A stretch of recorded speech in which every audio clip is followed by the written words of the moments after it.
दोस्तों नमस्कार। दोस्तों आपका फिर से हमारे YouTube चैनल में बहुत बहुत स्वागत है। दोस्तों, संध्या समय दीपक जलाने का मनुष्य को बहुत बड़ा फल मिलेगा। संध्या समय में संध्या होते ही कई घरों के द्वार पर दीपक जलते हुए जरूर देखा होगा। इसे देखकर मन में अक्सर सवाल उठता है कि आखिर यह परंपरा क्यों निभाई जाती है और इस दीपक से क्या पुण्य मिलता है। तो आज मैं आपको इसी प्रश्न का उत्तर एक सुंदर कथा के माध्यम से देने जा रहा हूँ। वही कथा जो योगेश्वर श्री कृष्ण ने जो देव ऋषि नारद को सुनाई थी। एक बार की बात है, द्वारका में संध्या काल का समय था। सूर्य पश्चिम दिशा में ढलते हुए पूरे आकाश को सुनहरी आभा से भर रहा था। समुद्र की लहरें धीमे धीमे गूंज रही थी और पूरी नगरी में दिव्य शांति फैल रही थी। तभी नारद जी नारायण नारायण करते हुए द्वारका पहुँचे। जहाँ वे श्री कृष्ण के राज्य के पास पहुँचे तो उन्होंने द्वार पर जलता हुआ एक दीपक देखा, जिसकी लौ शांत उजली और आकर्षक थी, मानो वह केवल तेल बाती से नहीं बल्कि भक्ति और श्रद्धा की शक्ति से जल रहा हो। इस दीप को देखकर नारद जी के मन में जिज्ञासा जागी। फिर उन्होंने वहां से चलकर भगवान श्री कृष्ण के राज्य भवन में पहुंचे। उन्होंने भगवान श्री कृष्ण को प्रणाम किया और निवेदन किया, हे द्वारकाधीश, संध्या के समय आपके द्वार पर जलने वाले इस दीपक का रहस्य क्या है? यह परंपरा क्यों निभाई जाती है और संध्या दीप जलाने वाले भक्त को क्या फल मिलता है? नारद के प्रश्न पर भगवान श्री कृष्ण मुस्कुराए और बोले, हे मुनि श्रेष्ठ, तुमने अत्यंत मंगलकारी प्रश्न किया है। संध्या का दीप केवल प्रकाश नहीं बल्कि अज्ञान को मिटाने वाली दिव्य ज्योति है। हे नारद, इसके पीछे का रहस्य मैं तुम्हें एक प्राचीन कथा द्वारा बताता हूँ, जो इस दीपक की असली महिमा प्रकट करती है। हे देवर्षि, बहुत समय पहले की बात है, जब अयोध्या नगरी स्वर्ण आभा से चमकती थी। उस पवित्र भूमि में धर्म, सत्य और मर्यादा का वास्तविक निवास था। मार्गों पर चलते ही वेद मंत्रों की मधुर स्वर लहरियां सुनाई देती थी और प्रत्येक आंगन में उठती पूजा की ध्वनि पूरे वातावरण को पवित्रता से भर देती थी।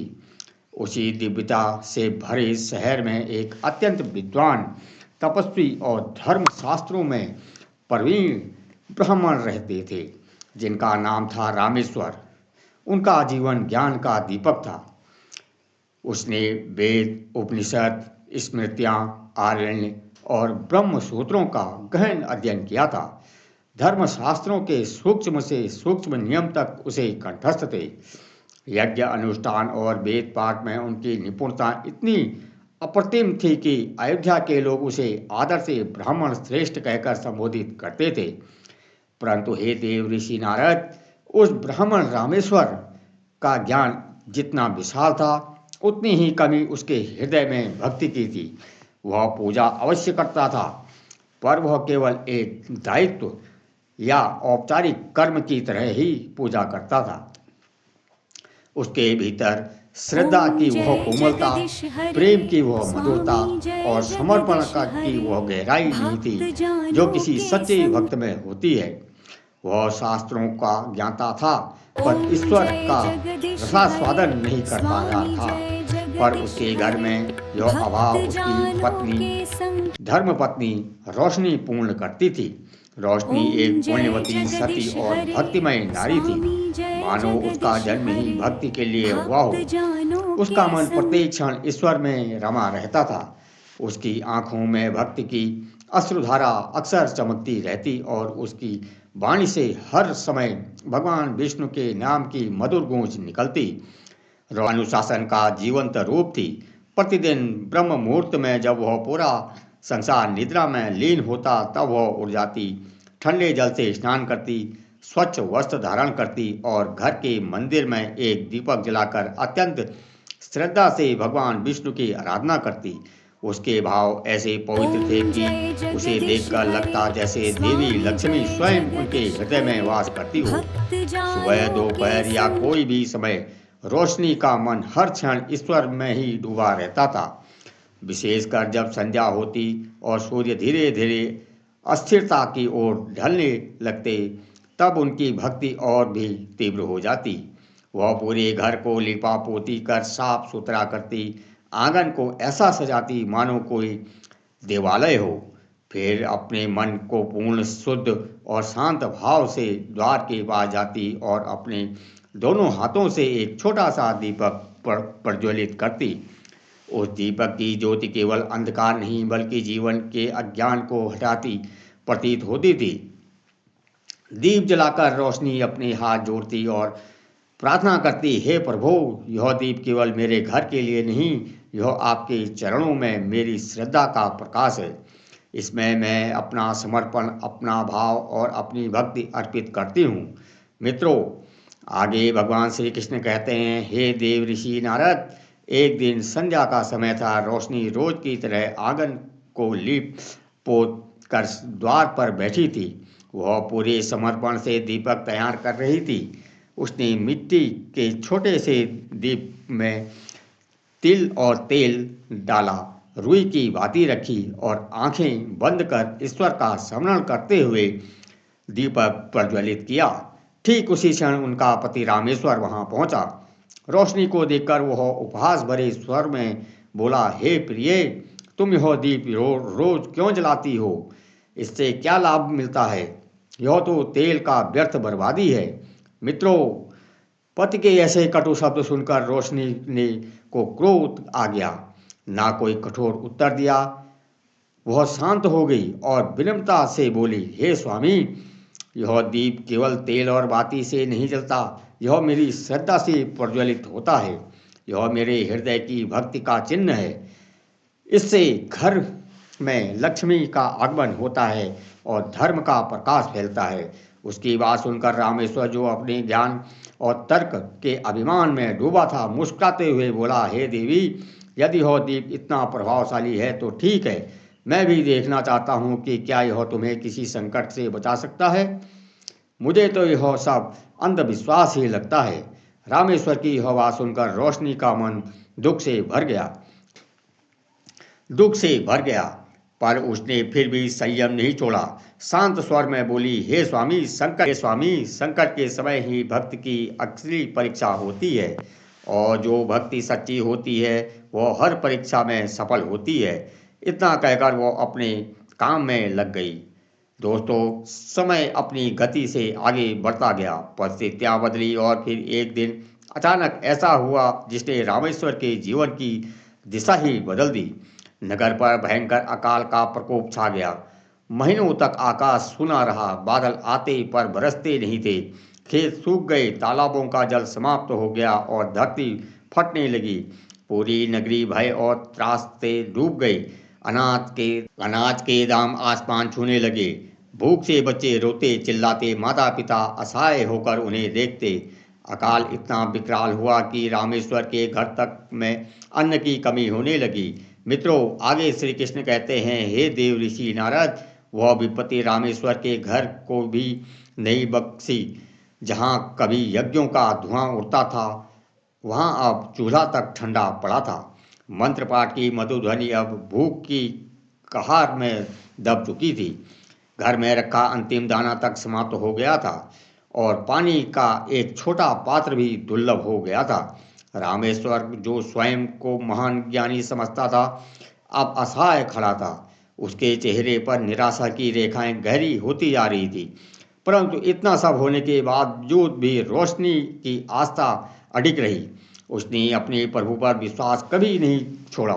वह स्वयं भूख ही रह लेती, लेकिन संध्या के समय दीप जलाना नहीं छोड़ती। उसने अपनी आंखों में आशा की ज्योति सजोई, अपने पति से कहा, हे स्वामी, यह दीप चाहे कितना भी छोटा हो, पर इसका प्रकाश मेरे विश्वास से बड़ा है। जब तक यह दीप जलता रहेगा, कोई विपत्ति हमें छू भी नहीं पाएगी। दोस्तों, वह प्रतिदिन की तरह हर संध्या द्वार पर दीपक प्रज्वलित करती रही। घर में अन्न और जल का नाम तक नहीं बचा था, लेकिन फिर भी वह दीप जलाना नहीं छोड़ती, क्योंकि उसका ईश्वर पर विश्वास अडिग था। फिर आगे भगवान श्री कृष्ण कथा को सुनाते हुए कहते हैं, हे देव ऋषि नारद, और रात अत्यंत विचित्र थी। चारों ओर भयंकर अंधकार पसरा हुआ था। आकाश में न कोई तारा चमक रहा था, न चंद्रमा की कोई किरण धरती पर उतर रही थी। दिशाएं मौन थी, वायु स्थिर थी और नगर की गलियां सूनी पड़ी थी। हर घर भूख और चिंता से घिरा था, लेकिन रामेश्वर के द्वार पर एक दीप फिर भी जल रहा था। वही संध्या दीप जिसे रोशनी प्रतिदिन जलाया करती थी। उस रात उसकी लौ पहले से भी अधिक प्रज्वलित थी, मानो कोई अदृश्य शक्ति संकेत दे रही हो। रोशनी दीप के सामने बैठी प्रभु का स्मरण कर रही थी। उसके चेहरे पर थकान थी, पर उसके विश्वास की चमक फीकी नहीं हुई। उसके हृदय में एक भाव उमड़ रहा था, हे प्रभु, यह दीप आपका प्रतीक है। जब तक यह जलता रहेगा, मेरा मन भी आपसे जुड़ा रहेगा। वह मन ही मन प्रार्थना में डूबी थी कि तभी अचानक वातावरण में कुछ विचरण घटित हुई। दीपक की लौ ऊंची उठी और चारों ओर दिव्य प्रकाश फैलने लगा। रोशनी चकित होकर इधर उधर देखने लगी। उसे समझ नहीं आ रहा था कि यह क्या हो रहा है। तभी उसकी दृष्टि द्वार पर पड़ी। वह एक अलौकिक तेजमयी स्त्री खड़ी थी। उसका रूप इतना दिव्य था कि उसका वर्णन करना कठिन था। उसके वस्त्र स्वर्ण से चमक रहे थे, नेत्रों में करुणा की कोमल किरणें निकल रही थी और उसके चरणों के स्पर्श से भूमि पर पुष्प खिल उठे थे। हे देव ऋषि नारद, वह कोई साधारण नारी नहीं थी। वह स्वयं धन की, सौभाग्य की अधिदात्री देवी महालक्ष्मी थी। लक्ष्मी जी को देखकर रोशनी का हृदय भक्ति से उमड़ पड़ा। उसने तुरंत दोनों हाथ जोड़ दिए। उसकी आंखों से आंसू बह निकले। वह कुछ बोल भी ना सकी, बस श्रद्धा से झुककर देवी के चरणों में गिर पड़ी। माता लक्ष्मी ने करुणा भरी दृष्टि से उसे उठाया और मधुर स्वर में कहा, पुत्री रोशनी, उठो। तुम्हारी भक्ति ने मुझे अत्यंत प्रसन्न किया है। कठिनतम समय में भी तुमने अपने नियम को नहीं छोड़ा। जो संसार भय और भूख से कांप उठा, तब भी तुमने दीप की ज्योति बुझने नहीं दी। तुम्हारा यह दीप नहीं केवल तुम्हारे घर को बल्कि इस संसार को भी प्रकाश देता है। मांगो, तुम्हें कौन सा वर चाहिए। देवी ने इन वचनों को सुनकर रोशनी ने हाथ जोड़कर कहा, हे माँ, मुझे ना धन चाहिए, ना वैभव, ना रत्न। मुझे बस इतना वरदान दीजिए कि मेरे घर का दीप कभी न बुझे। यह ज्योति सदा आपके चरणों में जलती रहे। मेरे कुल में सदैव धर्म, शांति और सुख का वास बना रहे और किसी युग में भी मेरे वंशज इस दीप की महिमा को भूले नहीं। रोशनी की यह विनती सुनकर देवी लक्ष्मी के मुख पर मधुर मुस्कान फैल गई। उसके नेत्रों में मातृत्व की कोमल चमक और कृपा का अथाह सागर उमड़ आया। उन्होंने अपना उज्ज्वल हाथ रोशनी के सिर पर रखा और मधुर स्वर में कहा, तथास्तु। पुत्री, तुम्हारे घर में सदैव प्रकाश रहेगा। यह दीप कभी नहीं बुझेगा और जो भी मनुष्य संध्या के समय श्रद्धा और भक्ति से दीप जलाएगा, उसके जीवन से दरिद्रता, रोग और भय दूर हो जाएगा। उसके घर में मेरा स्थायी वास होगा और देवता स्वयं उसकी रक्षा करेंगे। यह दीप केवल तेल का नहीं, श्रद्धा का प्रतीक है। जो इसे सच्चे भाव से जलाएगा, उसका जीवन प्रकाश से भर उठेगा। यह कहते कहते स्वर मंद पड़ने लगा। उसके चारों ओर का तेज और भी प्रखर हो गया और अगले ही क्षण माता लक्ष्मी अदृश्य हो गई। अब वहाँ केवल दीपक की लौ जल रही थी, पर उसकी छोटी सी ज्योति में दिव्य आशीर्वाद चमक रहा था। रोशनी की आंखें आंसुओं से भरी थी। उसने दीप की ओर सिर झुकाकर प्रणाम किया। उसके भीतर ऐसी शांति और आनंद उमड़ आया, मानो स्वयं ईश्वर उनके हृदय में प्रकट हो गया हो। उसे अनुभव हुआ कि भक्ति कभी व्यर्थ नहीं जाती। सच्ची श्रद्धा अंततः दिव्यता को सामने ला ही देती है। दोस्तों, आगे श्री कृष्ण नारद जी से कहते हैं, हे देव ऋषि, वह संध्या रोशनी के लिए किसी चमत्कार से कम नहीं थी। अगली सुबह जब भोर की पहली लालिमा फैली और रामेश्वर की नींद खुली, उसने आंखें खोली तो सामने एक अदृश्य दृश्य देखकर स्तब्ध रह गया। जहां कल तक उसके घर में की कोठारे खाली थे, वहीं अब अनाज से भरे पड़े पात्र रखे थे। धान, गेहूं, चावल, फल और सब्जियां सब सजे थे। घर के आंगन में ऐसी मधुर सुगंध फैली थी कि लगता था जैसे बसंत स्वयं उतर आया हो। वातावरण शांत था, पवित्र था और हर कोना दिव्य आनंद से भरा था। रामेश्वर विस्मित में इधर उधर देखता रहा। उसे यह समझ नहीं आया कि यह क्या सब कैसे हुआ। वह तुरंत अपनी पत्नी के पास गया और व्याकुल होकर बोला, हे प्रिय, यह सब कैसे हुआ? कल तक तो हमारे पास एक भी दाना नहीं था और आज यह संपन्नता कहाँ से आ गई? रोशनी के चेहरे पर शांत मुस्कान थी। उसने धीमे स्वर में कहा, स्वामी, यह किसी मनुष्य का किया नहीं, यह उसी दीप की कृपा है जिसे आप व्यर्थ समझते थे। वही दीप जो प्रतिदिन भगवान के चरणों में अर्पित होता था। उसकी भक्ति से माता लक्ष्मी स्वयं कल रात यहाँ पधारी थी। उन्होंने आशीर्वाद दिया कि हमारे घर का दीप कभी न बुझे। यह सारी समृद्धि उसी दिव्य आशीर्वाद का प्रभाव है। यह सुनते ही रामेश्वर के नेत्र नम हो गए। उसके भीतर पश्चाताप की अग्नि और भक्ति की लहर एक साथ उठी। भाव विभोर होकर वह बोला, रोशनी, तुमने ठीक कहा। मैं ज्ञान के अभिमान में डूबकर अंधकार में जी रहा था और आज इसी छोटे से दीप ने मुझे प्रकाश का असली अर्थ दिखा दिया। मैंने शास्त्रों में बहुत कुछ पढ़ा है, लेकिन तुम्हारी भक्ति ने मुझे धर्म का साक्षात रूप दिखा दिया है। वह अपनी पत्नी के चरणों में झुक गया और प्रणाम करते हुए बोला, आज से मैं भी तुम्हारे साथ संध्या दीपक जलाऊंगा। यह दीप अब केवल तुम्हारा नहीं, हम दोनों के जीवन का दीप बनेगा। दोस्तों, उस दिन से रामेश्वर और रोशनी ने प्रतिदिन संध्या के समय द्वार पर दीपक जलाना अपना नियम बना लिया। समय बीतता गया और उसके जीवन में सुख, शांति और समृद्धि लौट आई। जिस घर में कभी दुख की छाया थी, वहां अब भक्ति का प्रकाश फैल गया। धीरे धीरे यह चमत्कार नगर में फैल गया। पड़ोसी पूछते, यह सब कैसे हुआ? रोशनी मुस्कुराकर उत्तर देती, संध्या का दीपक केवल घर को नहीं, हृदय को भी प्रकाशवान करता है। उसकी बातें सुन लोग प्रेरित होने लगे और देखते देखते अयोध्या के प्रत्येक गृहिणी ने संकल्प ले लिया कि वह भी प्रतिदिन संध्या बेला में दीप जलाएगी। फिर एक दिन ऐसा आया जब पूरी अयोध्या के हर द्वार पर दीपक जल रहे थे। दूर से देखने पर लगता था मानो असंख्य तारे धरती पर उतर आए हों। हर घर प्रकाश से भरा था, हर हृदय भक्ति से। देवता भी इस दृश्य को देखकर प्रसन्न हुए और स्वयं लक्ष्मी जी विष्णु लोक से मुस्कुराकर बोली, हे त्रिलोकीनाथ, देखिए, यह रोशनी की भक्ति ने पूरे नगर को प्रकाशमान कर दिया है। दोस्तों, आगे श्री कृष्ण नारद जी से कहते हैं, हे देवर्षि, तभी से यह परंपरा चली आ रही है कि जब संध्या का समय होता है और सूर्य अस्तांचल की ओर बढ़ता है तो हर घर के द्वार पर दीपक प्रज्वलित किया जाता है। यह केवल प्रकाश का दीप नहीं, श्रद्धा, समर्पण और भक्ति का दीप होता है।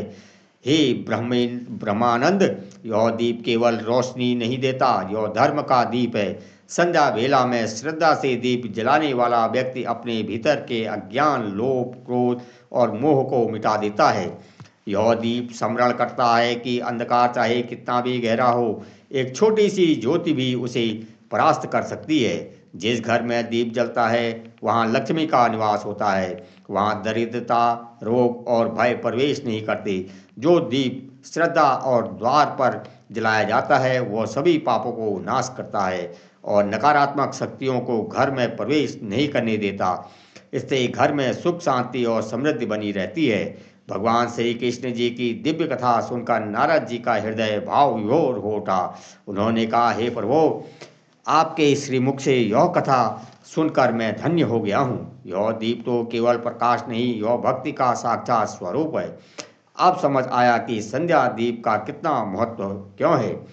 भगवान श्री कृष्ण मुस्कुराकर बोले, हे देव ऋषि नारद, दीपक केवल तेल और बाती से नहीं जलाया जाता, वह भक्त और श्रद्धा से जलता है। जो दीप प्रेम से जलाया जाता है वह मनुष्य के लिए स्वर्ग के द्वार खोलता है।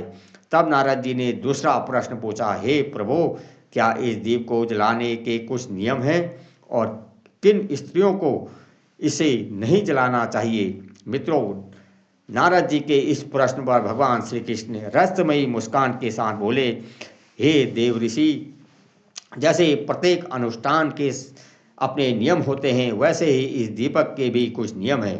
पहला नियम, ग्रहण के समय दीप नहीं जलाना चाहिए। दूसरा, जो तेज आंधी या तूफान चल रहा हो उस समय दीपक प्रज्वलित नहीं करना चाहिए, क्योंकि यह अपशकुन माना जाता है। और तीसरा नियम यह है कि जब घर में कलह, अपवित्रता या मृत्यु शोक का समय हो तब दीप नहीं जलाना चाहिए। दीप जलाते समय एक और बात का विशेष ध्यान रखना चाहिए, दीपक की लौ हमेशा पूर्व या उत्तर दिशा की ओर रहे, क्योंकि इन दिशाओं में दीपक का प्रकाश धन और समृद्धि के योग बनाता है। दीप की बाती का भी अपना महत्व है। एक बाती वाला दीपक मोक्ष का मार्ग खोलता है, 2 बाती वाला दीप समृद्धि देता है और 5 बाती वाला दीप सिद्धि, आरोग्य और पूर्ण कल्याण का प्रतीक माना जाता है। आगे भगवान श्री कृष्ण कहते हैं, हे देव ऋषि, यह सब नियम केवल कर्म और शुद्धता पर आधारित हैं। दीपक घी और बाती मात्र का दिया नहीं होता, यह मन की पवित्रता का प्रतीक है। इसलिए कुछ अवस्थाओं में स्त्रियों को दीपक नहीं जलाना चाहिए। घर में मृत्यु या जन्म हो तो उस समय अपवित्रता का माना जाता है। उस काल में किसी प्रकार का धार्मिक कर्म, पूजा या दीपदान नहीं करना चाहिए, क्योंकि उस समय घर की ऊर्जा असंतुलित रहती है और देवता उस स्थान से दूर रहते हैं। दूसरा है रजस वाला स्त्री। यह काल स्त्री के शरीर की स्वाभाविक विश्राम और शुद्धि का समय होता है। शरीर और मन को स्थिरता देने के लिए इस दौरान पूजा, व्रत या दीपदान वर्जित माना गया है। जब यह अवधि समाप्त हो जाती है और शरीर की ऊर्जा फिर से संतुलित हो जाती है तब वह विधिवत धर्म कार्य कर सकती है। तीसरी अवस्था है क्रोध, अशांति या गहरा शोक। जब मन अशांत हो, क्रोध हो या दुख से भरा हो तब दीपक नहीं जलाना चाहिए, क्योंकि दीप तभी प्रभावी होता है जब मन शांत और श्रद्धा से भरा हो। दुख या क्रोध से जलाया गया दीप उजाला तो देता है पर आशीर्वाद नहीं, आकर्षित करता है। आगे कृष्ण जी कहते हैं कि हे देव ऋषि, आज का यह पावन प्रसंग यही समाप्त होता है। आशा है कि तुम्हें अपने सभी प्रश्नों के उत्तर मिल गए होंगे। नारद जी भाव विभोर होकर बोले, हे प्रभु, आपके द्वारा दिया गया यह ज्ञान अमूल्य है। मैं इसका प्रचार प्रसार अन्य लोगों में करूँगा और संध्या दीप की महिमा सबको बताऊँगा। दोस्तों, इस प्रकार आज की यह पवित्र कथा समाप्त होती है। यदि यह कथा आपके मन को स्पर्श कर गई हो तो कमेंट बॉक्स में जय श्री कृष्णा, जय भोलेनाथ जरूर लिखिए, जिससे आप सभी लोगों के ऊपर भगवान श्री कृष्ण और भगवान माता लक्ष्मी का सदैव आपके घर में विराजमान रहे। और वीडियो अंत तक देखने के लिए आप सभी लोगों का धन्यवाद। तब तक लेते हैं आपसे विदा। हर हर महादेव, जय शिव शंभु।